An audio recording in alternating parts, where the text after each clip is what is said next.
Hi, I'm Craig Birch here at Manders Real Estate headquarters on the Compton Road in the heart of Wolverhampton with more top tips, and this is a good one. The top pointers that we can give you to look at, to consider about the garden of your next home. If you're in the market to buy a house, and you're probably not that great with gardening stuff, I know I'm not, make sure you go around, and these are the things you should be looking for to consider when anybody asks you, what was the garden like of that home you went and viewed? These are the things you need to know. Number one, moving in the right direction. The amount of light a garden gets depends on which direction it faces. South gets the most light, north the least. So make sure you look at which way the garden faces. That should be your first job really when you go along and view a garden of a property that you're interested in buying. Number two, how do I get in and out? Most terrace houses have an alleyway at the side, but there are a select few that still don't. That means if you've got children, they're going to be traipsing with the muddy trainers and the bikes and God knows whatever else through the house to get into the garden, and it's going to be absolutely inconvenient. So make sure you check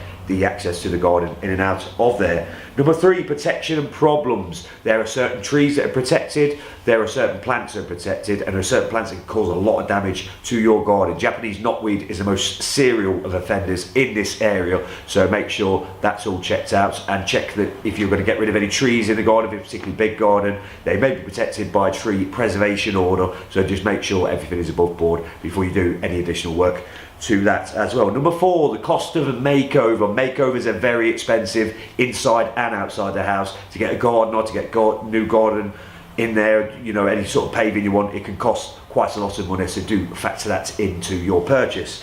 Last but not least, neighbours. What neighbours? Then again, do you want to know what your neighbours are up to? Do you want to know what sort of neighbours you're going to have in the summer? You've got to think to yourself, if you want to be outside relaxing during the summer, last thing you want is dogs barking away, kids making a similar amount of noise. So make sure you just peer over both sides of the garden. If you can see a trampoline maybe one side, a kennel, something like that, there's probably going to be dogs, there's probably going to be children around. It might not be that quiet. I'm Craig Birch. We'll see you next time for more top tips.